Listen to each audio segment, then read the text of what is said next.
যে আজকে মেলা হবে, মেয়ে মানুষ ঘুরবে, ওরা পিছন থেকে ফিল্ডিং মারবে।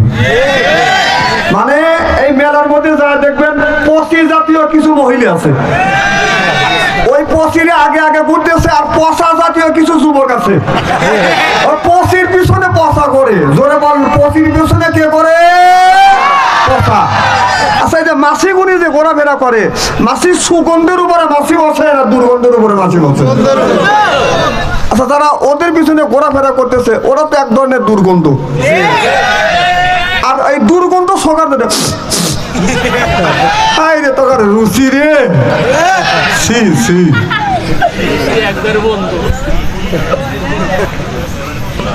নিয়তটা ভালো করো।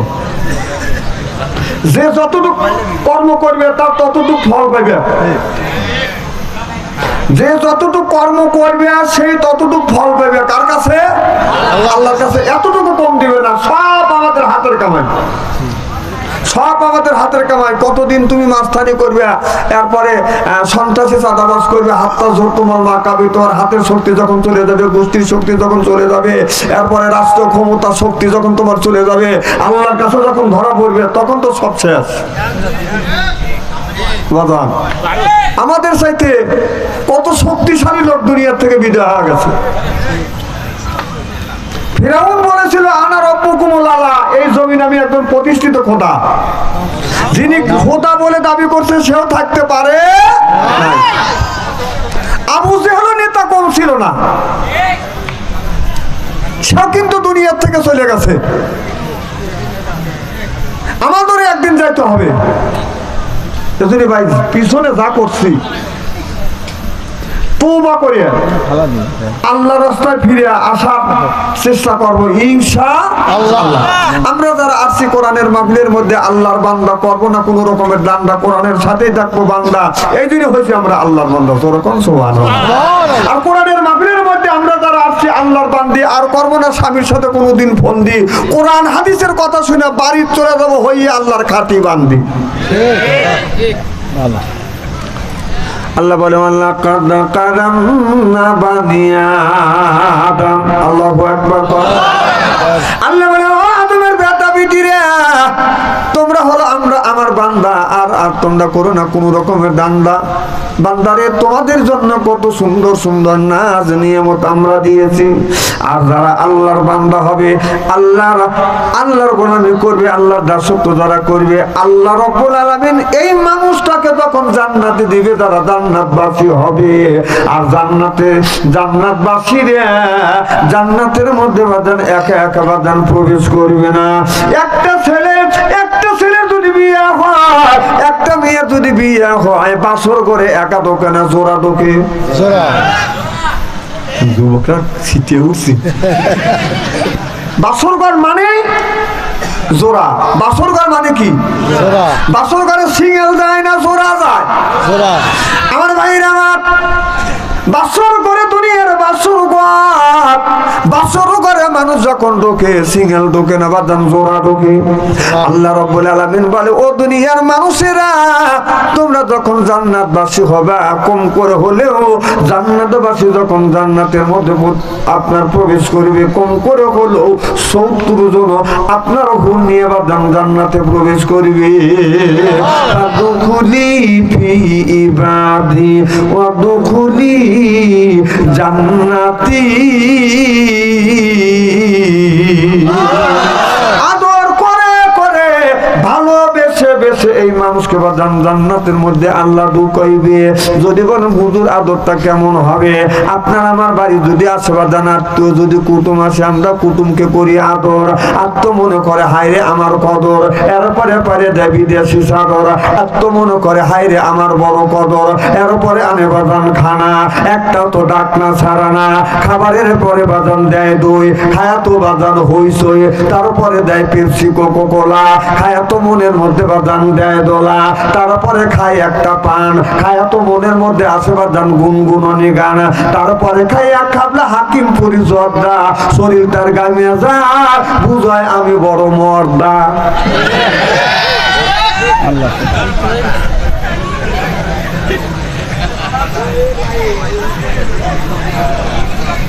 আমার ভাইয়ের, আমার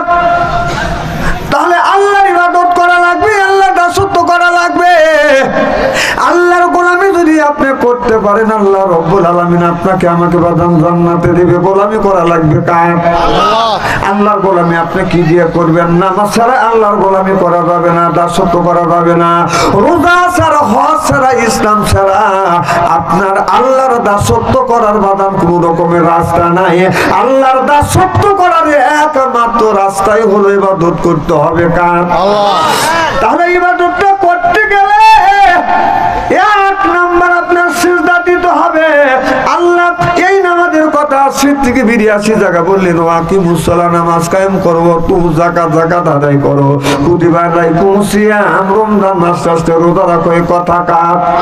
তাই আল্লাহ নামাজের কথা কোরআনের মধ্যে 80 থেকে 82 জায়গা বললেন, যাকাতের কথা 30 জায়গা, কুতিবা আলাইকুমুস সিয়াম, রমজান মাসে রোজার কথা আল্লাহ একটি জায়গা বললেন। তাহলে আল্লাহ যদি এই কথাটা বলেই থাকে, কোন জ্ঞানে তুমি নামাজ ছাড়লে, রোজা ছাড়লে, এইগুলি ছাড়িয়ে দিয়ে তুমি ওই আপনার বেহালা দরিয়া গান গাচ্ছ, যে বিসমিল্লাহ হয় না পৃথিবী দিলে তামাম বিসমিল্লাহ বলিয়া মুখের জবান খুলিলাম। আর কাম পাও নাই, গানের সময় বিসমিল্লাহ বলা লাগবে, এরা শুরু করে। আমার ভাইয়ের, আমার মুসলমান ভাইরা, আল্লাহর হাবিবের উম্মতেরা ভালো করে লক্ষ্য করে শুনুন। আল্লাহ যখন মানুষকে জান্নাতে দিবে, কম করে হলো এক একটা মানুষকে বাদান এই পৃথিবীর 10টা পৃথিবীর সমান জান্নাত দিবে। যদি ছোট পৃথিবী হয়, এই পৃথিবীর ছোট জান্নাত যদি হয়, এই পৃথিবীর কয় পৃথিবী? 10টা। সুবহানাল্লাহ। হযরত জিবরাইল আলাইহিস সালাম আল্লাহর কাছে বলল, আল্লাহ তোমার এক একটা বান্দাকে একটা পৃথিবীর মতো পৃথিবী দিবে, একটা দেশের মতো দেশ দিবে, একটা প্রদেশের মতো প্রদেশ দিবে। ওয়াদা দিছে কি? আল্লাহ বলে, ইন্নাল্লাহা ওয়াদাকুম ওয়াদাল হক। আল্লাহ বলে, বান্দারে এক একটা বান্দাকে এক একটা পৃথিবীর মতো পৃথিবী দেব, একটা দেশের মতো দেশ দেব।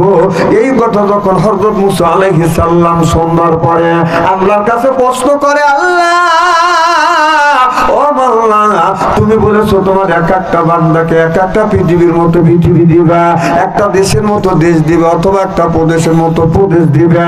আল্লাহ গো, আমি জানি তোমার 7 তবক আসমান জমিন আর লক্ষ লক্ষ কোটি কোটি তোমার বান্দা আছে। তোমার 7 তবক এক একটা বান্দাকে যদি একটা পৃথিবীর মতো পৃথিবী দাও, তোমার 7টা বান্দাকে 7টা পৃথিবী দিলে তোমার পৃথিবী শেষ হয়ে যাবে। এত পৃথিবী তুমি কই পাইবা? আল্লাহ তুমি তো ইন্নাল্লাহা ওয়াদাকুম ওয়াদাল হক, আগেই তো ওয়াদা দিয়েছো বান্দার প্রতি, এইটা তুমি রক্ষা করবে। জোরে কোন আল্লাহু আকবার। আল্লাহ গো,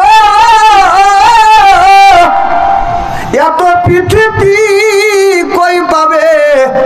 আল্লাহ আমি মুসা আলাইহিস সালাম দেখতে চাই। আল্লাহ বলে, বন্ধু মুসা রে যা, এই যে ডানি একটা পুকুর আছে, এটা পুকুর না? পুকুর বলেন না, পুষ্কনি কোন? এটা কি পুকুর? পুকুরের নাম কি? বড় পুকুর। বড় পুকুর। আল্লাহ বললেন, মুসা রে যা, বড় পুকুরের কিনারে গিয়ে দাঁড়াও। মুসা আলাইহিস সালাম বলে, আল্লাহ তুমি পৃথিবী দেখাইবে, আর তুমি কেন আমাকে বড় পুকুরের কিনারে দাঁড়াইতে বললে? আল্লাহ বলে, মুসা রে এটা আমার অর্ডার, তুমি না পৃথিবী দেখতে চাইছ, নদীর কিনারে আপনার ওই পুকুরের কিনারে গেলে তুমি পৃথিবী দেখতে পাবা। মুসা আলাইহিস সালাম বড় পুকুরের কিনারে বাদান দাঁড়ালেন, তাকিয়ে দেখে পুকুর ভর্তি বাদান লক্ষ লক্ষ কোটি কোটি ডিম দেখা যাচ্ছে। মুসা আলাইহিস সালাম বলে, আল্লাহ আমার জীবনে এত ডিম তো আমি কোনোদিন দেখি নাই। আল্লাহ বলে, বন্ধু মুসা রে ওখান থেকে একটা মাত্র ডিম তুমি হাতে নাও। মুসা আলাইহিস সালাম একটা ডিম হাতে নিলেন আর বললেন, এটা আল্লাহ এটা কিসের ডিম? হাঁসের ডিম না মুরগির ডিম? হাঁসের ডিম যদি কোনো ব্যক্তি যদি সকালে একটা সন্ধ্যায় একটা, প্রত্যেক দিন সকাল সন্ধ্যায় 2টা করে বাজান, একটা লোক যদি 1 থেকে 2টা বছর বাজান এই ডিমটা যদি বেঁধে খায়, এই লোকটার 2টা উপকার হবে। একটা উপকার হবে, জীবনে ওই বাড়িতে চোর ঢুকবে না। 2 নাম্বার উপকার, ওই লোকটাকে কোনোদিন কুত্তায় কামড়াইবে না। রাত ঠিক পরে কম না বুঝে ঠিক করা যাবে নাকি? এখন যদি বলেন হুজুর সাড়ে নজল কি, সাড়ে নজল কি? আর সাড়ে নজল হলো কোন ব্যক্তি যদি সকাল সন্ধ্যা 2টা করে ডিম খায়, 1 থেকে 2 বছর যদি বান্ধিয়া খায়, ওই 1 নম্বর উপকার হবে ওই লোকটাকে, ওই লোকটার বাড়িতে চোর ঢুকবে না। কারণ হলো এই লোকটা 2 বছর যদি হাঁসের ডিম বান্ধিয়া খায়, ও লোকটার অ্যাজমা হবে, কাশি হবে, রাতের বেলা কাশবে। চোর বলবে সত্যেন্দ্র সে যাওয়া যাবে না। আচ্ছা একবারে কোনো মানুষ যদি কাছাকাছি করে চোর কইবে ঢুকবে, মরবে লেগে ঢুকবে নাকি?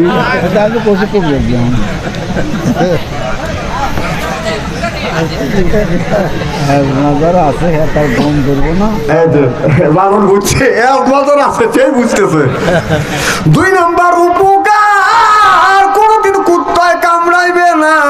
1 থেকে 2 বছর সকাল সন্ধ্যায় 2টা করে যদি ডিম খায়, আপনার ওই লোকটা আপনার মাজার ব্যথা হবে, লাঠি ছেড়া বাজান হাঁটতে পারবে না। লাঠি হাতে করে নিয়ে যদি রাস্তা দিয়ে হাতে, কুকুর যদি দেখে কম করে বাজান 150 গাছ দূর দিয়ে যাইবে। কারণ লাঠি যদি হাতে থাকে, কুকুর যদি এই পাশ দিয়ে যায়, ওই বুড়ো আদার বুড়ো লোক লাঠিতে একটা খোঁচা মারবে, কুকুর রেখে ঠেকা বসে খোঁচা খেয়ে দেবে। লাঠি রেখে কুকুর পাশে আসবে। তো এই জন্যই হাঁসের ডিম উপকারও আছে অপকারও আছে। অ্যাজমা আল্লাহর খবর আছে। আমার ভাইরা আমার ওইদিকে দিতে চাই না। মুসা আলাইহিস সালাম বলে আল্লাহ এই ডিমটা কি করব? আল্লাহ বলে বন্ধু মুসা রে, এই ডিমটা তুমি মাথার উপরে ধরো। সুবহানাল্লাহ, ধরো। আচ্ছা হাঁসেরও 2 পা, মুরগিরও 2 পা, হাঁসেরও 2 পা, মুরগিরও 2 পা, কিন্তু মুরগি ডিম পারে বাদাম দিনে, আর হাঁস ডিম পারে রাতে। আচ্ছা তাহলে ওরও 2 হাত, ওরও 2 পা, ওরও 2 পা, তাহলে ওরও পাখা আছে। কারণ ও কেন দিনে ডিম পারে আর হাঁস কেন রাতে ডিম পারে জানেন? না না আপনারা জানেন, বলবো না। না না জানেন দিয়ে তো কথা বলতেছেন না। নিশ্চয়ই কারণ আছে। হাঁস ডিম পারে রাতে কেন আর মুরগি কেন দিনে ডিম পারে? এর কারণ আছে না নাই? এই কারণটা যতক্ষণ পর্যন্ত না শুনে যাবেন আমি বলবো ঠিক, কিন্তু ওয়াজের শেষে। আচ্ছা এখন একটা মুরগির ডিম আনলেন, এখন আপনারা বলুন তো আপনার মুরগি আগে হয়েছে না ডিম আগে হয়েছে?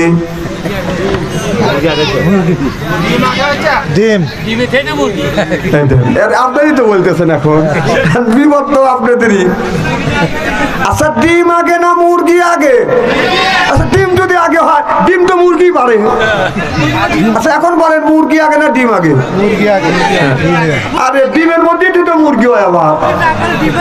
দুনিয়ায় সৃষ্টি থেকে পর্যন্ত বড় বড় বিজ্ঞানীরা গবেষণা রিসার্চ করে বাদান গবেষণা করছে, বড় বড় বিশ্ববিদ্যালয় এটা নিয়ে বাদান আপনার টকশো হয়। কেউ বলে মুরগি আগে, কেউ কয় ডিম আগে। এইটা দিয়ে বাদান অনেক যুক্ত তর্ক করে। আজ পর্যন্ত কেউ বাদান সঠিক ফয়সালা দিতে পারে না। সঠিক ফয়সালা দিয়েছে আল্লাহর কোরআন। সিল্লাকান আল্লাহু আকবার। শেষে আমি বলে যাব মুরগি আগে না বাদান ডিম আগে?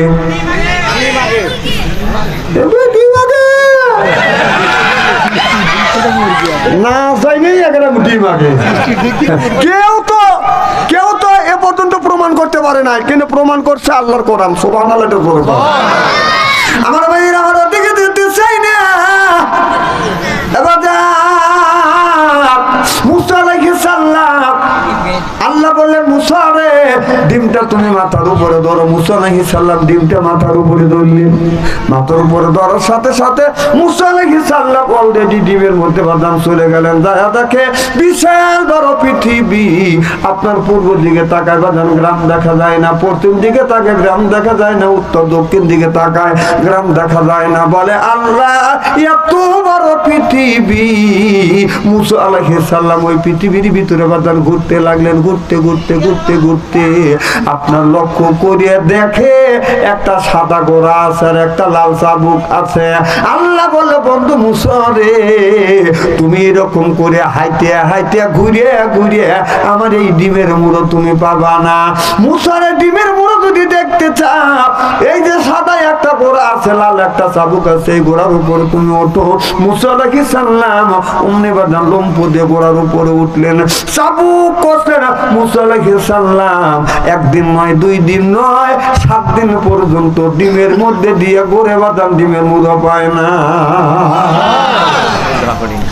একদিন নয়, 2 দিন নয়, 7 দিন পর্যন্ত মুসা আলাইহিস সালাম ডিমের মুড়া পায় না। দ্রুতগামী ঘোড়া নিয়ে বাদান ঘোরাফেরা করছে। মুসা আলাইহিস সালাম সিজদা দিয়ে বলে, আল্লাহ আমি তোমার ডিমের মুড়া পাচ্ছি না। আল্লাহ বলে, বন্ধু মুসা রে জবাব দাও, আমি আল্লাহ ওয়াদা দিয়েছি, ইন্নাল্লাহা ওয়াদাকুম ওয়াদাল হক, এক একটা বান্দাকে এক একটা পৃথিবীর মতো পৃথিবী দেবো, একটা দেশের মতো দেশ দেবো। মুসা রে আমি আল্লাহ আমার পৃথিবীর কেউ বাপ আছে। ও মুসা উত্তরটা ডিমের মধ্যে থেকে বের করবো। সুবহানাল্লাহ, তো জোরে বলো। মুসা নবী ডিমের মধ্যেই রয়েছে। আল্লাহ করে, মুসা আমি যে এক একটা বান্দাকে এক একটা পৃথিবীর একটা পৃথিবীর মতো পৃথিবী দেবো, দেশের মতো দেশ দেবো, প্রদেশের মতো পুরো দেশ দেবো। আমি আল্লাহ আমার কাছে কি পৃথিবীর অভাব আছে? মুসা আলাইহিস সালাম বলে, আল্লাহ যেই আল্লাহ ডিমের মধ্যে দিয়ে এত বড় পৃথিবী তৈরি করতে পারে, আমার বিশ্বাস এক একটা বান্দাকে একটা করে পৃথিবী নে, 10টা করে পৃথিবী দিলে তোমার পৃথিবী শেষ হবে না। তবে আইয়ালা রাব্বিকুমা তুকাযিবান, এই নিয়ামত কার? আল্লাহর কোন নিয়ামত অস্বীকার করবে? একটা নিয়ামত অস্বীকার করা যাবে না। কোন নিয়ামত অস্বীকার করবে? বেটা দিছে, এটা আপনার নিয়ামত। আপনার ঘর বাড়ি দিছে, এটা আল্লাহর নিয়ামত। আপনাকে বউ দিছে, এটাও আল্লাহর নিয়ামত। যতক্ষণ ঠিক কিনা? সংসার চালা পুরুষ জাতি নারী লাগায় প্যাট, প্রত্যেক বাড়ি হয় গো খেলা আলি ফারিস রামেল। আমার কথা কি বুঝতেছেন নাকি? পুরুষ আলা সংসারটা বাই নারী লাগায় প্যাট, প্রত্যেক বাড়ি হয় গো খেলা আলি ফারিস রামেল। ঘরে জ্বালা বাইরে জ্বালা, জ্বালার নাই কেছে, এই নারী জাতি নষ্ট করলো সোনার বাংলাদেশ। প্রেম প্রীতি ভালোবাসা ঢুকছে ঘরে ঘরে, প্রেমের জন্য অনেক যুবক বিষ খাইয়া মরে। প্রেম প্রীতি ভালোবাসা ওদের নারী করে শুরু, হিসাব করে দেখলাম নারী প্রেমের নাতের গুরু। তাই যদি না হয় এই বাড়িতে বেজাল লাগানোর একমাত্র মূল নায়িকাই হলো মহিলারা। এর আজকে মহিলা নাই, ঠিক আছে, ওয়াশ করে দূর পাচ্ছি। কোন কি আগে বলা লাগে না?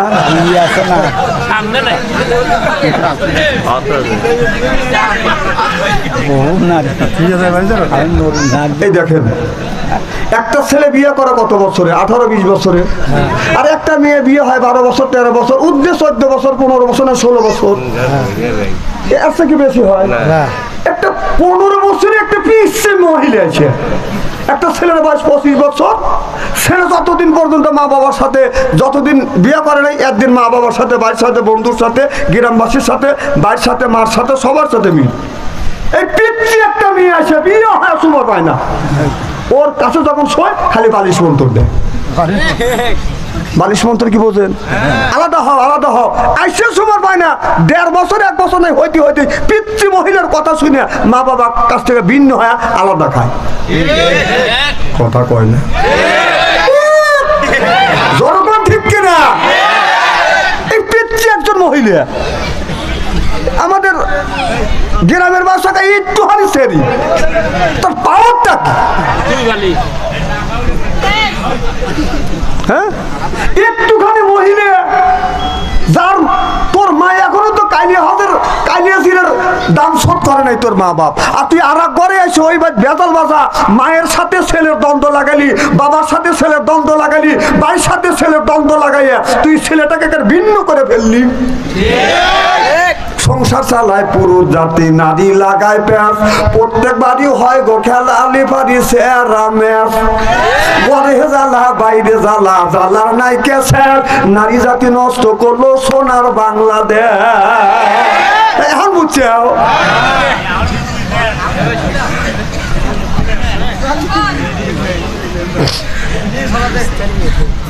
আমার ভাইরা, মুসলমান ভাইরা, আল্লাহর হাবিবের উম্মতেরা ভালো করে লক্ষ্য করে শুনুন। আল্লাহর নবী আখিরি জামানার পয়গম্বর মুহাম্মদুর রাসূলুল্লাহ সাল্লাল্লাহু আলাইহি ওয়াসাল্লাম 11টা বাদান বিয়ে করেছেন। মা খাদিজাতুল কুবরা যতদিন পর্যন্ত জমিনে জীবিত ছিল আমার নবী দ্বিতীয় বিয়ে করে নাই। মা খাদিজা